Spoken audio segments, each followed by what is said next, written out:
Hey, this is Low Dose Sober. Pa Quinn, open field. By the way, that doesn't stand for Days Late Saints, so let's get that cleared up first. But what I wanted to address, as someone who is going to start this channel for those who want low dose and those who want to consider low dose and those who are sick of the room or the AA club specifically calling you snowflakes because you want to be open and honest about your diagnosis. You want to be open and honest about being a man who has been bullied because he's emotionally sensitive in his life. And then to have men in the room do that was really kind of strange. The first room did it that I was in, called the Easy Does It Club in Norfolk, Virginia. They did it with a man who I'm going to call the malcontent citizen in the room. Him and his conspiracy theories were everywhere. But he's the one that, after about a year and a half or so of running specific tactics that I ignored from him, such as calling me his little prison pet, were things that I eventually came to realize were just part of his game when he tried to grab at my underwear. And that's when I couldn't, because of his help and confederacies, those people who were his friends helping him, I couldn't get beyond that, so people couldn't see me or see the situation in any real way. The next room I've really invested myself in, or felt that I had the need to invest in from my higher power, so to speak, was the Alano Club in Sparks, Nevada. And I arrived there in Reno metropolitan area on the 8th. Go to a meeting, enjoyed it. Felt, okay, this is a safe place, I'll continue. I have a PTSD moment the next day that I can't really deal with well. I end up being in a parking lot kind of yelling my stress away and getting this cathartic need met that I have over this PTSD from my past. Out of that, I have these people in the room on that Thursday address me with the very keys that I had given out that day and yelling and screaming because this is how I deal with it. So I figured if they're going to be like that and I give out keys under my distress and they're going to use them like people use them against my father when he had his own keys in the AA room and they pass it around to my mother eventually. But that's the past. What we're trying to deal with is the Alano Club in Sparks and what it did to someone and bullying them into a corner. It used the keys. That Thursday I go looking for a sponsor, a willing guide, someone to help, some sort of a friendship, some sort of let me in your fellowship, and I get keyed. It wasn't until the second lady pulled out her social Darwinism in front of me that I was like, okay, that's strange.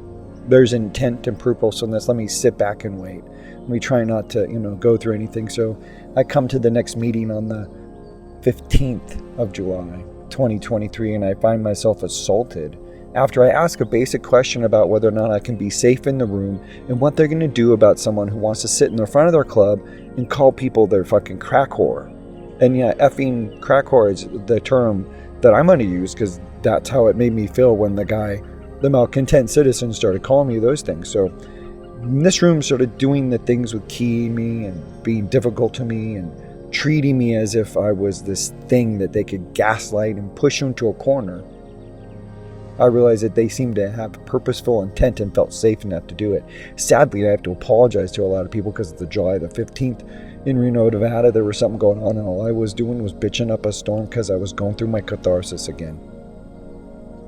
And instead of the room asking me questions and really trying to find out what's going on in my life, hearing me in the background, they just want to key me, push me to a corner continuously. So by August 21st, after I'm trying to ignore everything that they're doing, trying to suppose is just my imagination, they come up with their little scam, is what it seemed to me.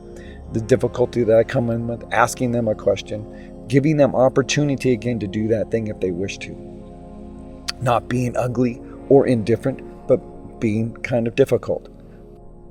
By the middle of the hour of the room is when my discussion kind of fails out and I screw up and I bring in things from the outside that I should not, that did not belong in the room, such as politics and how the swing vote runs that place in the sense of politics in our world.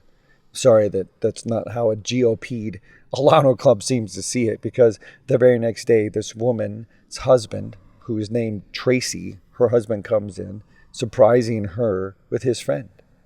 As I tell my story, even though it's a bit disjointed, and I apologize for its disjointedness, they bully me with the things that I had just given them as men in a room that's supposed to be a safe place. And it seems this is my problem, is I can't withstand the bully in the safe place.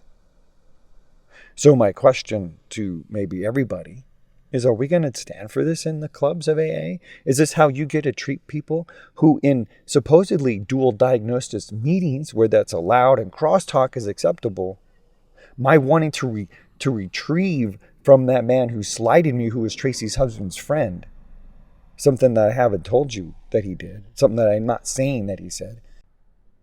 I know that's probably hard to follow, but it's the 21st, the 22nd, 23rd, and 24th that Tracy, her husband, and his friend do what they do to me.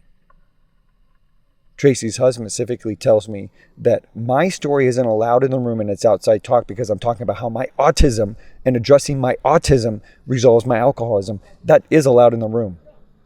That belongs in the room. It specifically belongs in the room because it is my story of how I dealt with my alcoholism and now no longer drink myself into stupors, drinking myself into blackouts. I do not have them anymore. And for that room to tell me that I am not right in the way I speak my story is ugly. And then to run me out in their abuse of the 22nd, where they basically do exactly what I told them I had been beaten down by when I was a young man in high school and junior high, and how they treated me like shit, just like those people did who bullied me when I was a kid, and yet you allow it in the room. I get to question you allowing bullies in the room that after someone talks about being bullied is then bullied by people in the room over something pathetic. So then their violent take towards me, continue to push me into a corner because they think I'm a manic animal. I want to see their intake sheets. I want to see their questionnaires where they scientifically prove that I'm going to be a bird when they have their own man on the 24th basically run me out. And the only way I feel safe is to run into my car to make sure he's got to break through something to get to me.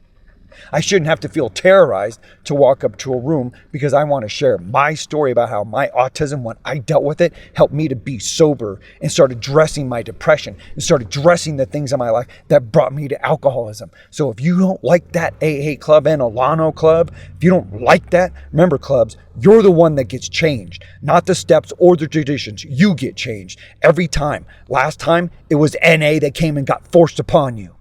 This time, it'll be other things forced upon you, clubhouses and rooms, because of the nature of what you do with your bullies over things that are pathetic, like what I shared with you about how I deal with my autism and I don't drink to blackout anymore. You might want to listen, but you're not required to. So do what I do. Just ignore me until I force you to accept it. Later.